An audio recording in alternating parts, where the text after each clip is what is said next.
Olá pessoal, sejam muito bem-vindos a mais um podcast Bica Talks. Nós temos aqui uma convidada incrível, profissional com mais de 20 anos de experiência em gestão de pessoas, acaba de ser reeleita para a presidência da BRH Espírito Santo e ela já vai explicar o que é e o que faz a BRH, consultora do Núcleo de Carreiras da FGV e de empregabilidade, professora em diversas disciplinas de MBA na FGV, na Universidade de Vila Velha, mestre e doutoranda em administração na UFES. Neide, seja muito bem-vinda e obrigado por estar aqui conosco, compartilhando toda a sua experiência em coaching, mentoria de liderança, análise comportamental e em grandes organizações, essa vivência fantástica que você traz para nós aqui hoje. Eu que agradeço, Caio. Muito obrigada pelo convite e já tenho certeza que o nosso bate-papo vai ser uma delícia e a gente vai aprender muito juntos. Sem dúvida. Obrigado, Neide.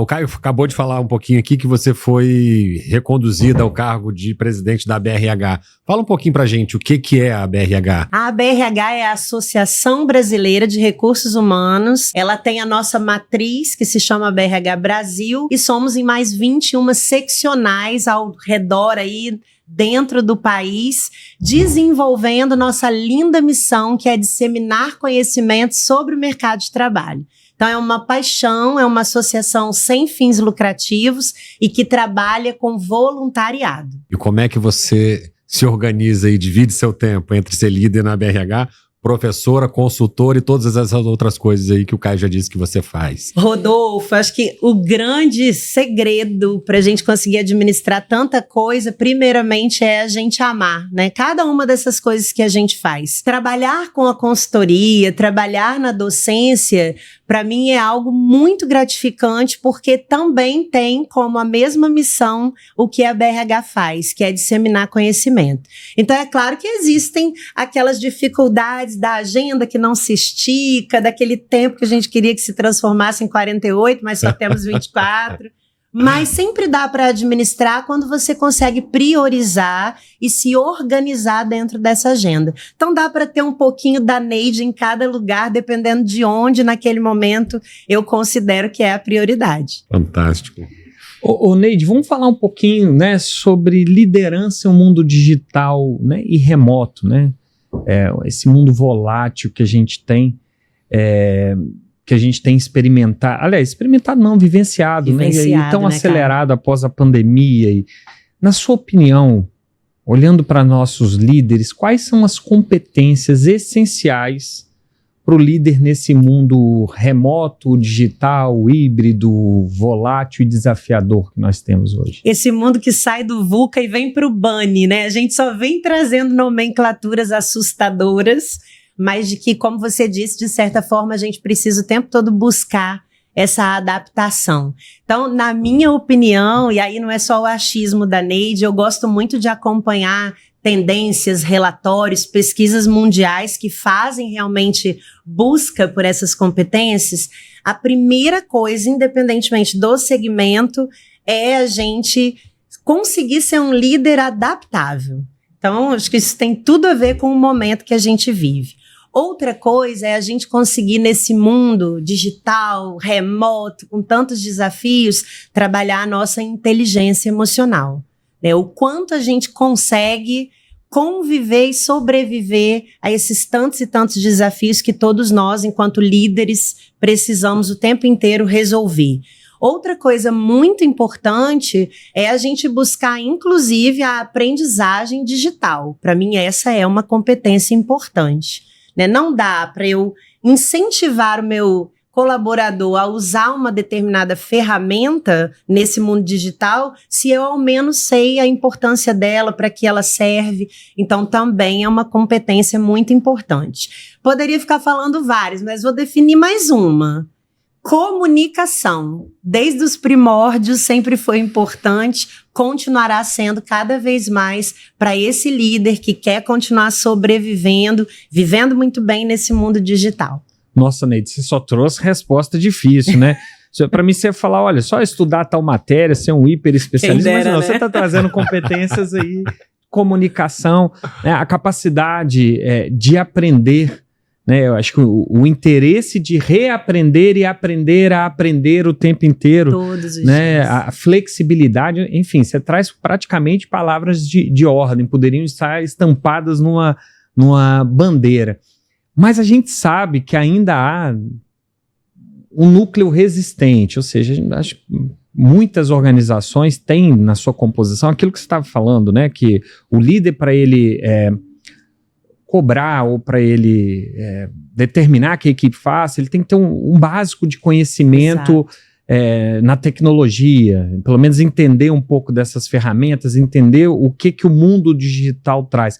Como é que eu lido com o líder resistente ou com as equipes resistentes à tecnologia que ainda são mais vintage assim, e querem levar a vida de uma forma de uma forma diferente? Como é que eu trato isso dentro das organizações? Excelente pergunta, né? Porque na maioria das vezes a gente sabe que a mudança é necessária, mas a gente também sabe que toda mudança gera medo. E medo do novo faz muitas vezes as pessoas quererem resistir a ele. Então, quando a liderança é aquela que está lutando contra, tem negativas em relação a essa mudança, eu vejo que esse quadro é muito pior. Porque quando eu tenho um líder que incentiva e que fala para a pessoa, olha, vamos fazer, isso vai dar certo, por tais e tais motivos isso é importante, a gente consegue, na maioria das vezes, mostrar para a equipe a importância daquilo, tanto para a empresa quanto para o empregado. Agora, quando a resistência é do líder, existe ali um trabalho maior a ser feito. Então, claro que ele vai precisar de acompanhamento, ele vai precisar muitas vezes de uma mentoria externa para convencê-lo de certa forma que se ele não consegue acompanhar esse mercado, ele corre o risco de ficar fora dele. Então, é uma escolha, obviamente. A liderança vai ter que, depois de saber de tudo isso, fazer essa escolha. Eu quero ficar, já que a empresa exige isso e o mercado exige isso, ou se eu vou me disponibilizar para o mercado e ver se tem alguma outra empresa que não quer que eu mude tanto. Que seja vintage também. Não é né? que seja vintage. Adorei esse nome que Caio trouxe para quem é resistente. Não, eu acho que a gente tem aí dois movimentos, né? Há um tempo atrás, ano passado, no congresso do IBGC, eu vi um exemplo lá que eu achei assim, sensacional e tem me levado a algumas reflexões assim, de qual o limite que a gente, como humanidade, vai permitir que o digital conduza essa nova organização, não só no mundo do trabalho, mas das nossas vidas também. Porque, de certa forma, o digital... lógico que a pandemia acelerou muito, né? Mas o digital está formando toda uma cultura, é aquela cultura do para ontem, né?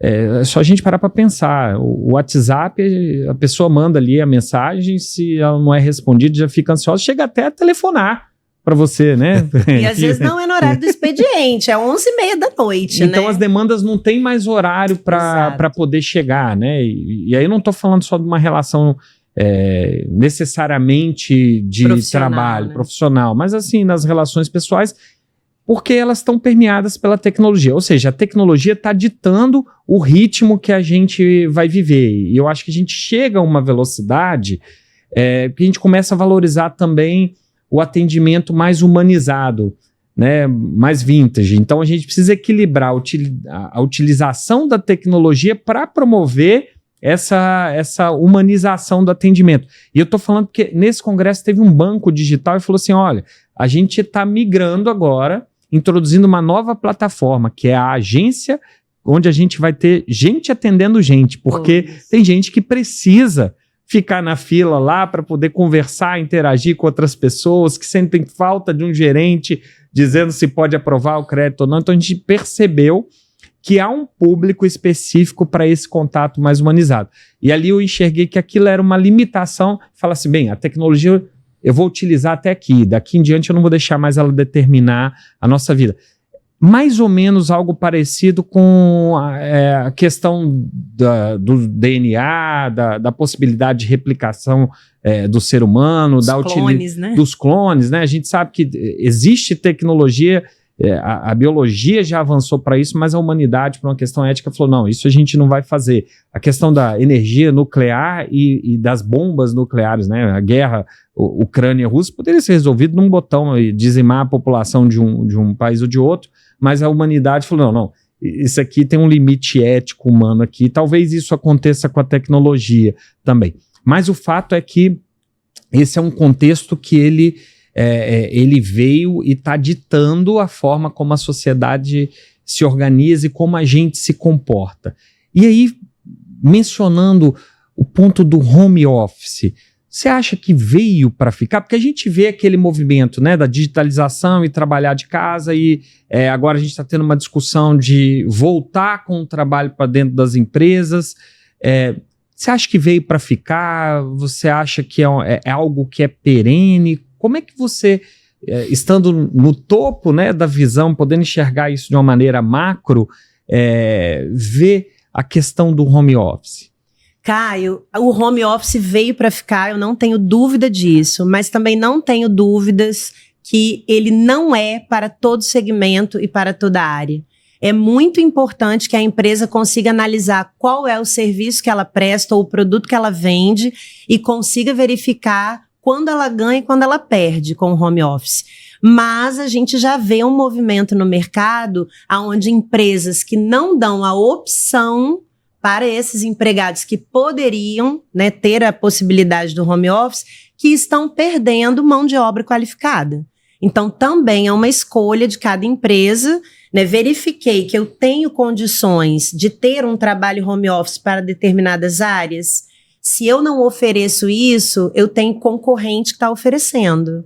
E aí o meu concorrente pode roubar uma mão de obra importante para mim. É um diferencial competitivo hoje, um diferencial competitivo. Então, assim, não vejo o home office sumindo da nossa vida.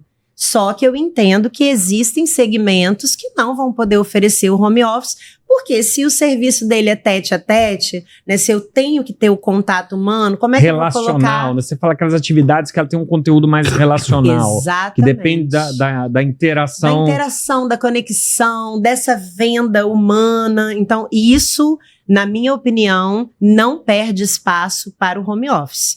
Mas se a gente não analisar também que tem momentos que eu vou poder oferecer isso para o meu empregado, até como forma de reconhecer que ele é tão bom e que eu confio nele, que eu posso deixá-lo em casa, acompanhado, com metas e tudo mais que a gente sabe que é importante, para ele entender que ele está sendo visto. Tem 2 pontos no que você fala aí que realmente me despertam uma reflexão muito grande. Assim, primeiro, home office de fato é bom para as pessoas? Eu acho que esse é um ponto. Né? É lógico que se a gente for comparar Vitória e São Paulo, né, eu vou ter uma tendência a dizer que quem mora em São Paulo, o home office vai ser muito melhor do que para quem mora em Vitória e trabalha em Vitória. Né? É óbvio, você vai economizar 3 a 4 horas do seu dia num trânsito estressante e desgastante. Mas tirando essa questão do trânsito, vamos dizer na perspectiva da pessoa, né? Eu vejo algumas realidades, nem realidades, eu vejo alguns cenários. Eu vejo empresa, vou colocar em home office e de certa forma sobrecarrega o colaborador começa a trabalhar muito mais cedo de casa e não tem hora para terminar e fala, não, aqui é projeção de entrega. É o que eu queria agregar um pouquinho, Caio, que é nesse sentido. Você colocou que as urgências, a tecnologia traz essa urgência, essa demanda, como é que eu controlo? Quais são os limites também do home office para que continue sendo saudável o trabalho, para que não tenha estafa, burnout ou coisa desse tipo? Não, mas guarda essa um pouquinho ainda, porque esse acho que é o desmembramento da primeira. E a segunda questão que eu coloco também, além de se o home office é bom ou não individualmente para a pessoa nesse cenário de ter mais trabalho, a gente também tem uma dificuldade, um grande desafio quando a gente olha na perspectiva do empresário, que se queixa muitas vezes e fala o seguinte, olha, eu tenho colaboradores que trabalham muito bem em home office, tem assim, comprometimento, trabalha com autonomia, e eu tenho outros que praticamente fazem férias forçadas. Me pedem, eu posso ficar de home office para eu poder resolver uma questão pessoal em outro estado? Aí ele fala, não, isso não é home office, você está pedindo uma folga. Ah, não, mas eu estou de home office ali, aí você vai procurar o colaborador, não acha? Então, assim, aí voltando um pouquinho antes de eu entrar no que o Rodolfo tá falando, se ele é bom ou não para as pessoas, né? E a segunda questão se eu consigo pensar num home office realmente universal, tendo perfis tão diferentes de pessoas. Aí depois eu entro na questão de como a gente pode fazer isso de uma maneira mais organizada e melhor para o empresário e para o empregado. Mas antes, eu gostaria que você contribuísse um pouco com a reflexão a respeito desses 2 pontos. Vamos lá. Na minha opinião, tudo depende do comportamento do outro ser humano que está do outro lado. Né? Para a empresa, a gente sabe que até pouco tempo ter o controle era algo muito bom, porque ela olhava para o empregado e via que ele estava ali presente, ele estava trabalhando. Agora, quem garante que a pessoa que está dentro da sua empresa está trabalhando mesmo? Ela pode ser uma ótima enroladora, concorda? E pode estar ali fingindo que está trabalhando, está com 10 telas abertas, fazendo milhares de coisas que a gente sabe que hoje a gente consegue fazer na internet. É comprando, é respondendo mensagem, é resolvendo problema do filho em casa. Assistindo filme, futebol, ouvindo outra coisa. Olimpíada. Então, Zap. Quem quer trabalhar errado, vai trabalhar errado estando na empresa ou estando em casa.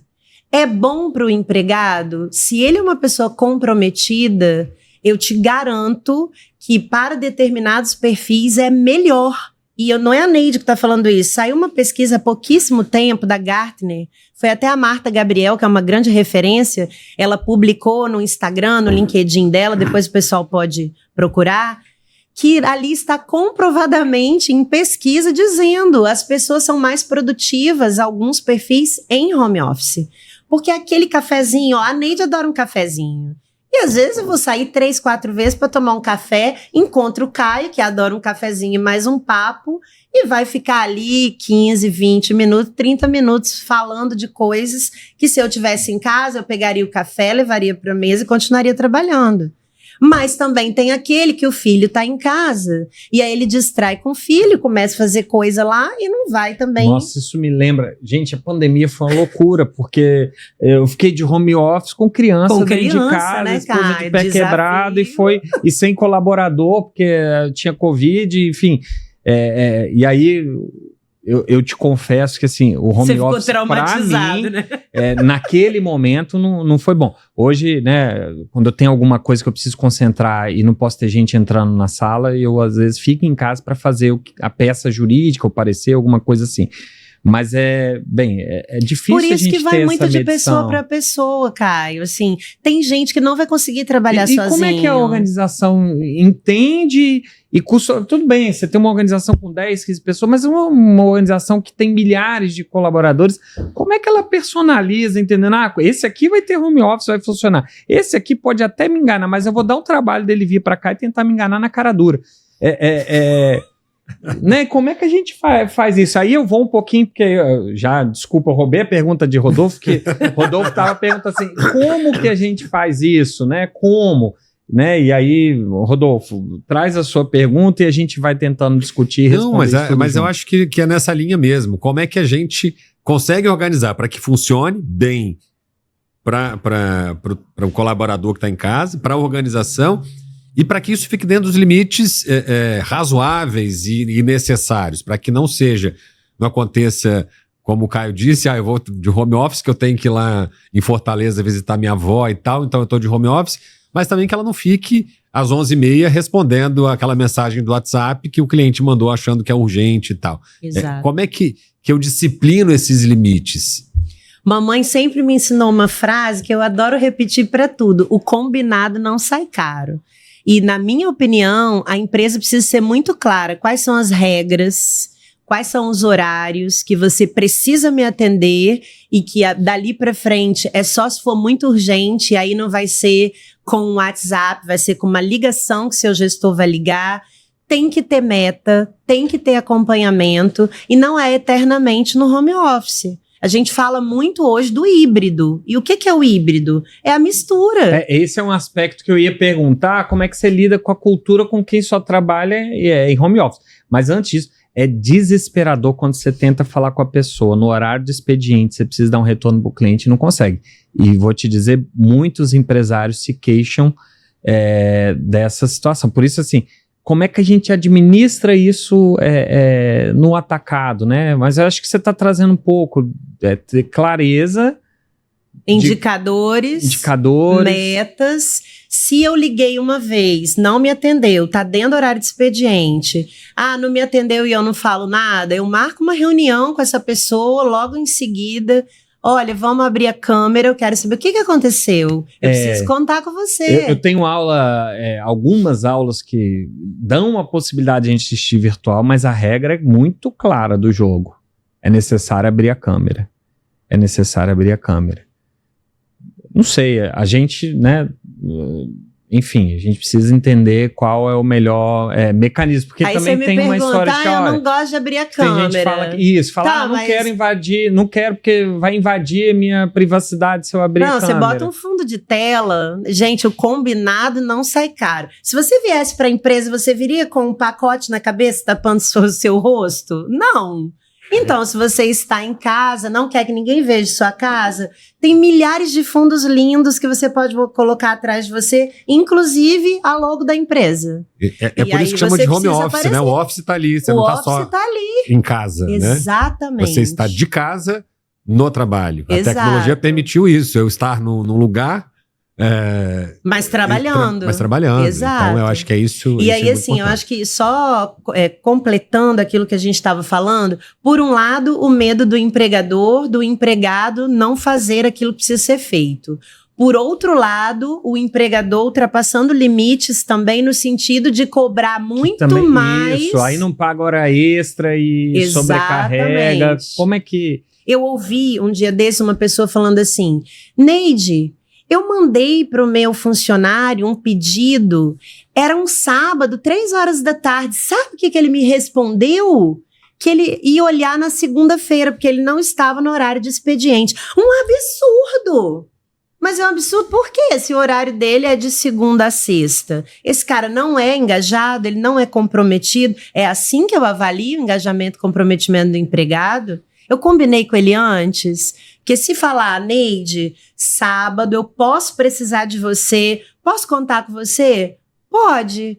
Agora, eu vou chamar o empregado no sábado à tarde, que ele pode ter bebido, ele pode estar numa festa, ele pode estar num velório, e vou falar que eu preciso dele e a pessoa é obrigado a te atender. Aí é o outro lado da moeda, né? Velório, que aí ele tá em casa, ele exato, não tá no office, ele tá em home nesse momento. Então a gente precisa ter esse equilíbrio, né? Tanto o empregado se autoavaliando o tempo inteiro e vendo o que ele entrega de verdade, o que ele não está entregando e que aquele benefício que é tão maravilhoso que ele gosta pode ser retirado, ou também ele pode ser disponibilizado para o mercado de trabalho, porque isso pode ser um motivo para ele ser demitido, ou e também o outro lado olhando, poxa, eu também não posso explorar o cara, porque ele tem que ter horário de almoço, ele tem que ter horário de desligar o computador, eu não posso mandar 6:30 da tarde, se o horário dele é 18, e ficar muito bravo que ele não respondeu e só respondeu no outro dia 8 horas da manhã. Mas o horário dele não é às 18? Se ele estivesse na empresa, não bateria o cartão às 18?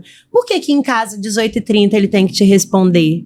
Então, assim, gente, eu sou muito justa, tanto meu sobrenome é Cristo, eu olho sempre os dois lados, não tem jeito. Neide, eu anotei aqui no início, você falou da boa e velha comunicação, que isso era importante. Fundamental. Para esse mundo que a gente está vivendo, VUCA, BANI, enfim. BANI.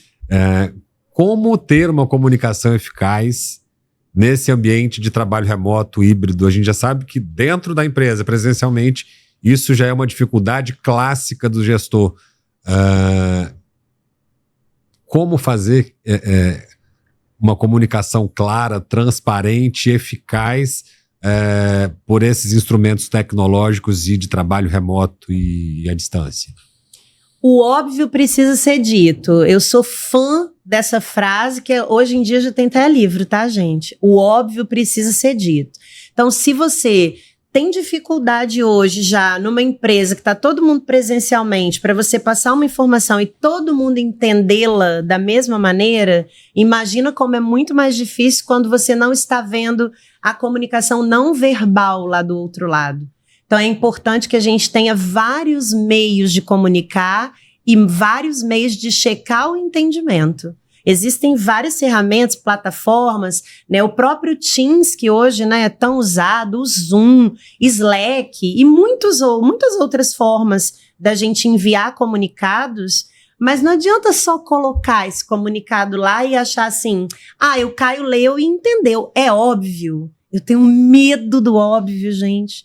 Porque o óbvio alguém entende abóbora na hora que eu escrevi abacaxi. Os dois começam com A, mas são completamente diferentes. Então, checar a informação, né? Se é muito importante, manda por e-mail, manda pela plataforma que vocês têm ali combinado, manda pelo WhatsApp, se precisar, liga, faz reunião de vídeo olhando a pessoa. Então, isso tudo vai facilitar que a comunicação seja a mais assertiva possível. E não tenta falar difícil com o empregado. Tem que ser claro, tem que ser simples, para que ele entenda realmente que o que você quer é isso, você não está pedindo X e você quer B. Você está pedindo X. Mas para você checar, você precisa perguntar o quê? Você pode repetir para mim o que eu estou te pedindo? Ou eu fui clara naquilo que eu te pedi, Caio? Sim, Neide, eu entendi isso e isso. Ok, é isso mesmo que eu quero. Porque pode parecer, gente, muito bobinho, mas eu já chequei muitas vezes e a pessoa tinha entendido completamente diferente do que eu queria. Então, eu sempre peço à minha equipe, eu sempre vou checar se você entendeu. Mas você pode fazer, assim, um checklist para dizer o que você entendeu para a gente dar um ok final e consensar? Entendemos mesmo juntos? E de vez em quando ainda dá problema. Então, imagina se a gente não faz. Então, aquela clássica pergunta assim, então diz pra mim, o que você entendeu do que eu te pedi? Pode ser feita? Claro que pode. Ou, sabe o que eu gosto, Caio? Assim, eu gosto sempre de trazer a culpa pra mim. Então, eu digo assim, Rodolfo, eu consegui ser clara no que eu quero? Você pode repetir para ver se eu consegui te explicar? Eu não estou dizendo que você não entendeu, você tem dificuldade. Não, eu estou dizendo, olha, será que essa é boa, essa aí vale a pena notar. E não tem problema nenhum não entender, né? Claro. Porque aí eu não estou trazendo para outra responsabilidade. Nossa, gente, como eu sou bobo, como eu sou burro, não entendi o que a Neide falou. Não, às vezes a Neide está acostumada com um linguajar, com uma forma, ou até com tudo que é tão óbvio para mim no meu dia a dia, mas que para o Rodolfo não é. Então, por que não a gente também trazer essa responsabilidade para nós? E lembrando, a comunicação é 50% responsabilidade de cada um. Emissor, receptor. Então, se eu consigo checar essa informação, eu consegui falar a minha parte, e eu ainda consigo checar com você se a sua parte está ok, aí a gente vai conseguir se relacionar bem melhor. O nosso bate-papo, assim, é sempre gostoso a gente conversar, né, Neide? Eu amo, o tempo né? Voa, que eu tô vendo aqui, o tempo já tá acabando e a gente tem tanta coisa para saber. Vamos emendar em 2 podcasts. É uma boa ideia. Mas, olha, eu tenho uma pergunta aqui que eu já ia avançar o tópico, mas que é uma dor que eu escuto muito do empresário. A gente lida, né, o nosso contexto é lidar com empresário. A gente atende uma centena de empresários lá, ou mais, algumas centenas.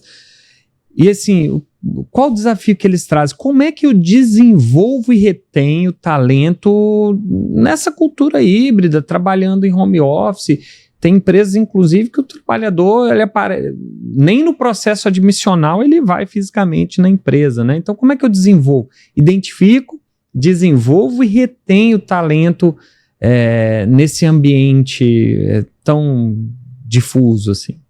Não é a grande maioria das empresas que tem esse ambiente totalmente distante. A grande maioria consegue, em alguns momentos, trazer essas pessoas para perto. Então, minha sugestão é, por mais que você contrate um empregado para trabalhar longe de você, que você proporcione para ele também momentos de integração. É assim, inclusive, que a gente consegue disseminar muito melhor a cultura, porque também como você trabalha a cultura se o cara nunca foi na empresa, nunca encontrou os coleguinhas de trabalho pessoalmente. Então, primeira coisa, é bom que se tenha momentos de integração presencial.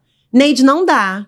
Eu contratei um cara, ele mora lá nos Estados Unidos, ou vice-versa, né? O americano contratou um brasileiro. Como eu faço? Hoje existem cafés, happy hours, que são feitos ali, ó, no Zoom. A galera bebe junto, bebe vinho, come tira-gosto, conta piada, conta da vida. E isso vai também trazendo relacionamento, mesmo que de maneira digital. Então, essa é uma forma de, se você não tem como trazer o cara para perto presencialmente, você proporcionar essa integração no virtual. Tudo bem, aí a gente está falando de integração de cultura, né? Mas como é que assim, eu vou identificar, desenvolver e reter a pessoa que... Porque quando está ali trabalhando com você, você tem aquele dinamismo ali, você vai conversar, vai saber o que a pessoa...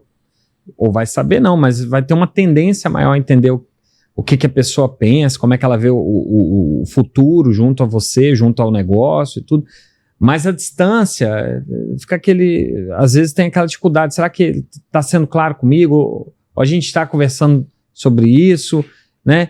E também a pessoa recebe uma proposta, ela não criou laço com aquela empresa, então a pessoa já vai para o seu negócio, já você entendendo que aqui é um ritual de passagem, Sim. né? Como é que eu quebro isso? Tem jeito? Caio, primeira coisa, eu gosto muito de trazer a responsabilidade para a liderança. Se você é uma liderança que não dá atenção para o seu liderado, seja presencial ou seja no virtual, você não vai enxergá-lo. Porque lá no seu dia a dia você tem tanta coisa para fazer enquanto líder, que o cara pode estar ali do seu lado, você só está vendo a presença dele, mas você não está vendo ali como ele está, você não pergunta como está o trabalho ou a família, dificuldades e vice-versa. Mas no online, no virtual, dá para saber se é um cara bom? Dá, mas você trouxe metas para ele? Se você determinou metas, você faz feedbacks constantes, isso tudo no virtual.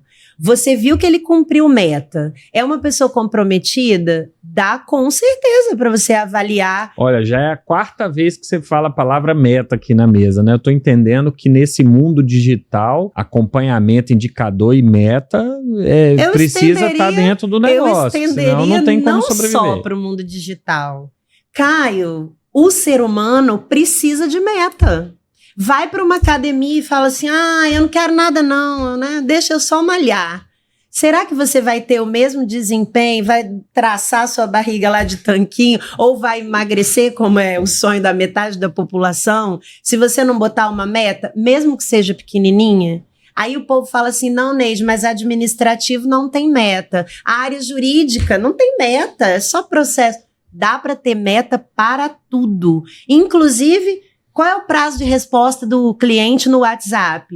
A meta é que todo mundo consiga responder todos os dias até às 18 horas, que é a hora de encerramento. E aí tem que empregar a tecnologia para poder mensurar isso, Exato. né? Eu acho que esse é um grande desafio. Conhecer as ferramentas e utilizar a tecnologia para te ajudar a integrar esse trabalho. E deixa eu só voltar, porque tem uma coisa que eu não posso deixar de falar. Faladeira, né, gente? Italiano é faladeira. Outra coisa importantíssima, reconheça, você quer reter, eu não gosto dessa palavra, tá? Quero deixar claro. Eu acho que ninguém retém ninguém.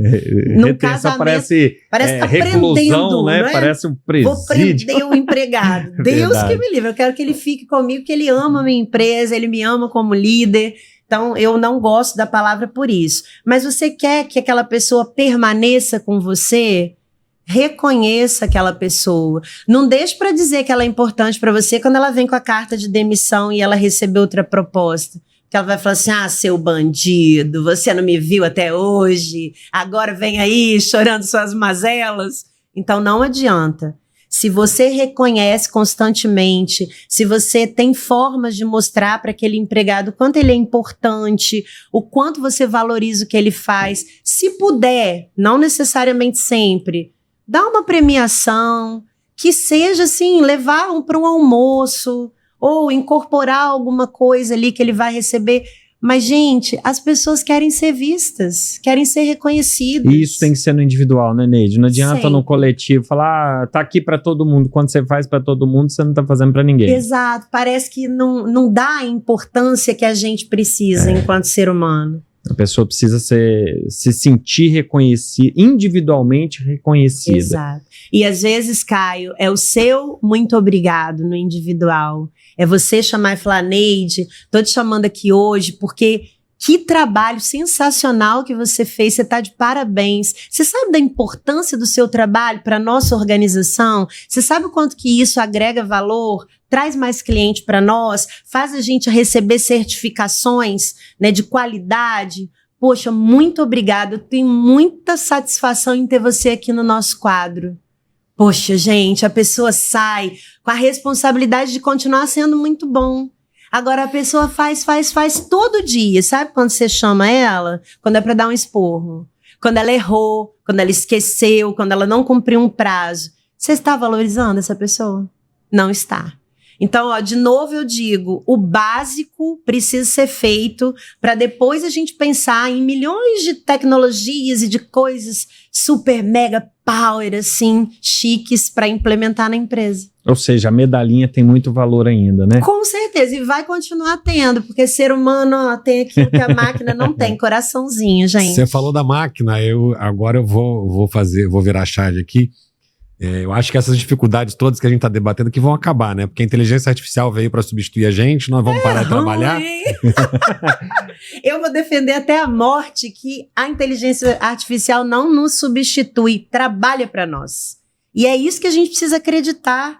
Né? Eu tenho um Neide, robô... então quer dizer que eu vou ter que continuar trabalhando? Eu estou esperando, Rodolfo veio, deu essa ideia, com esperando sonho a tecnologia ir trabalhar para você, pra né? mim. E encher ainda a sua conta bancária. Isso seria melhor ainda. Então não vai acontecer? Não vai acontecer. Vai ter que trabalhar ou presencialmente, ou remoto, ou híbrido, mas vai continuar. Em algum momento, alguém lá atrás colocou esse medo nas pessoas. E sabe quais são as pessoas que precisam realmente ter medo?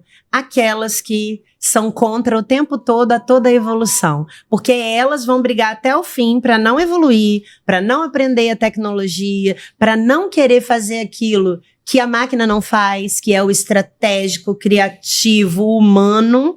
Esse sim tem que ter medo de perder seu espaço. A gente que está ali o tempo inteiro usando a máquina a nosso favor, pode ficar despreocupado que está muito, muito, muito longe de acontecer. Eu costumo fazer uma analogia, né? Que eu falo que as pessoas que resistem à utilização das ferramentas de inteligência artificial é mais ou menos como quem, quando apareceu o Word, falou, não, eu quero continuar digitando na máquina de escrever. No DOS. Né? E pior de tudo que eu sou dessa época, na máquina, Caio. Não, estou dizendo o pior. Do que vocês estão falando, aquela cara? máquina elétrica. A máquina elétrica. Quantos que toques usava... a gente dava por hora. E que assim, a grande tecnologia é quando o corretivo passou a ser automatizado, né? Mas verdade. Eu acho que é isso.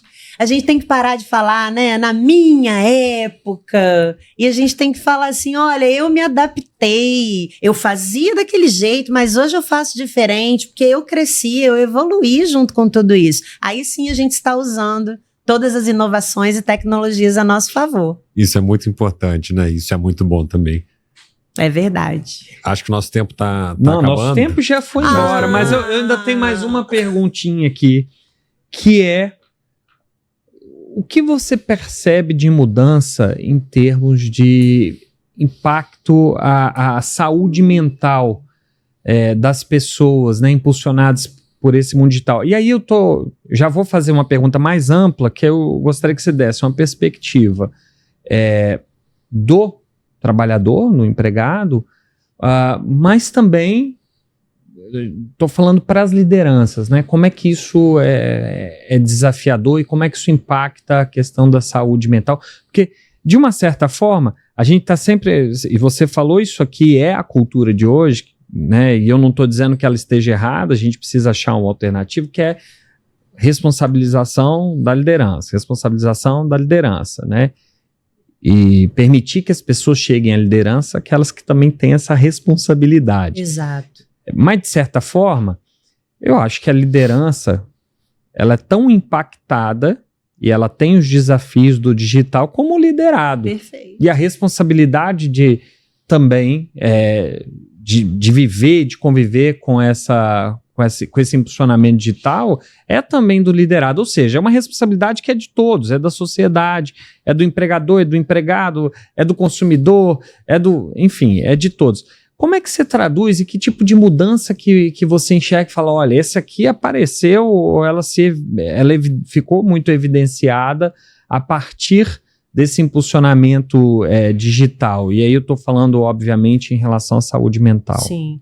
O isolamento trouxe aí diversos problemas para muitos, né, que ficaram em casa. Então, muita gente adoeceu, depressão, solidão, e foi até por isso que algumas empresas optaram, inclusive, em trazer todo mundo de volta, vamos, né, tirar esse baixo astral. Mas a gente também, por outro lado, e já discutimos isso, percebemos que temos pessoas que gostaram de ficar ali naquele isolamento, não porque ela gosta de viver sozinha, mas porque ela entendeu que daquele jeito ela trabalhava melhor e tudo mais. Mas o ponto mais importante que, na minha opinião, Caio me pergunta é, Neide, por que tudo a gente bota a culpa no líder e esquece que o líder também é gente? Perfeito, Caio, sua pergunta. A gente precisa cuidar de quem cuida. A BRH fala muito disso. Tanto que na época da pandemia, nós fizemos vários encontros com os líderes que trabalhavam naquele momento em serviços que eram emergenciais, que não pararam por conta da pandemia, para tentar cuidar da cabecinha de quem está cuidando. Mas eu sempre vou falar muito dessa importância da liderança, porque quem está na base olha e fala assim, puxa, mas ele ganha mais do que eu. A cadeira dele é mais bonita que a minha, a sala dele é maior e ele está ali reclamando, ele não está fazendo a parte dele. Querendo ou não, somos exemplos. Ô Neide, você sabe o que eu vi acontecer nesse pós-pandemia, nesse digital? Muita gente olhar para aquela cadeira do líder e falar, cara, essa daí eu não quero não. Eu não quero assumir essa responsabilidade, eu prefiro ter a minha vida... E aí eu vou mais falar da tranquila, qualidade e tal, mas eu não quero assumir. E a gente tá com pelo menos é o que o empresariado me fala, com um gap, com uma deficiência de encontrar gente disposta a pagar o preço da liderança, né? O preço que eu falo no sentido... A gente tem vivido não é isso só no de mercado. trabalhar mais, dedicação, mas de atualização, de trabalho... Porque o líder tem esse papel da comunicação, enfim, a gente falou aqui do papel, da responsabilidade do líder várias vezes, né? Mas, e aí você trouxe, né, uma abordagem que é cuidar de quem cuida. Eu acho que essa abordagem, ela é fantástica, mas voltando um pouco, o que você acha, qual foi o impacto dessa digitalização para saúde mental e a produtividade das empresas? A gente tem colhido os frutos, né, principalmente negativos da pandemia, de uns 2 anos para cá, né, 1 ano e meio, mais ou menos, onde a gente tem visto muita gente adoecendo, né, mas se dando conta que precisa de ajuda. Então, obviamente que a digitalização forçada foi um baque para a saúde mental de muita gente.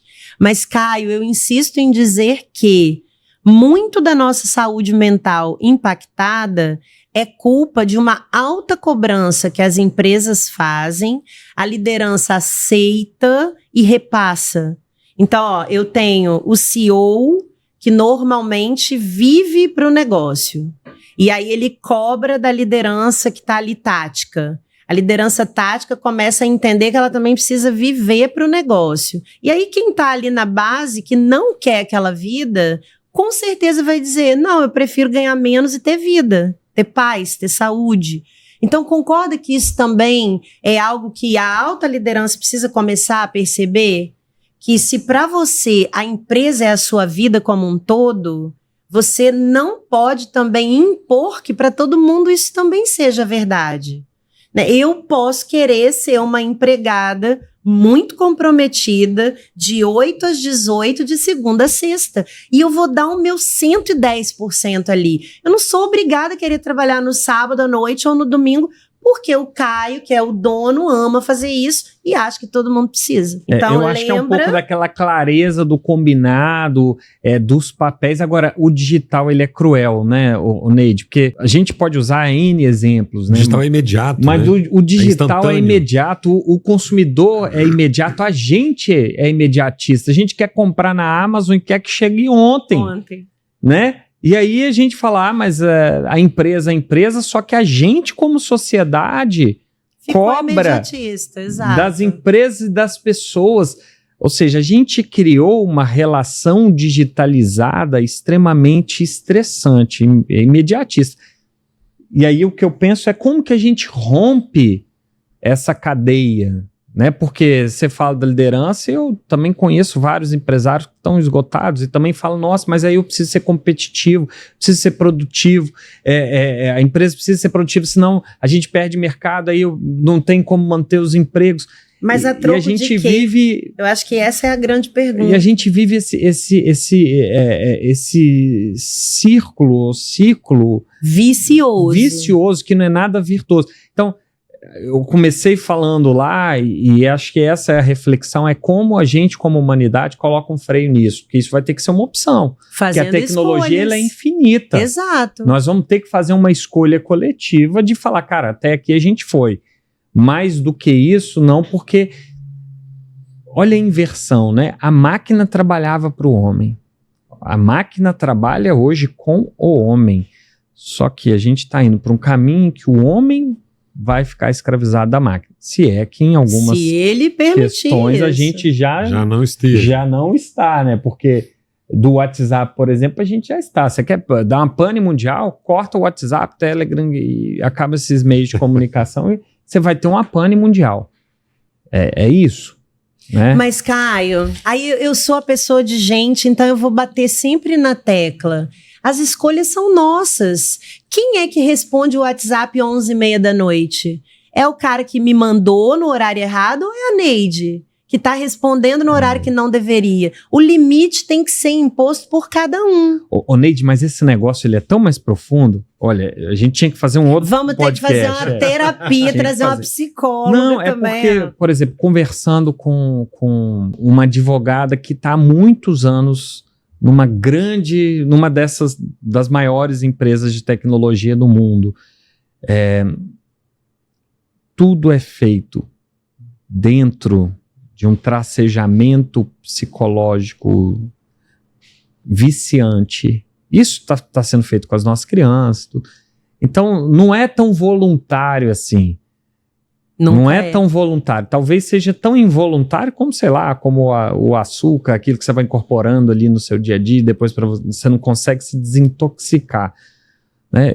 Eu acho que o grande desafio, e aí tentando fazer uma conclusão aqui, é qual vai ser o limite que a gente como humanidade vai colocar. Eu voltei lá no início. Meta.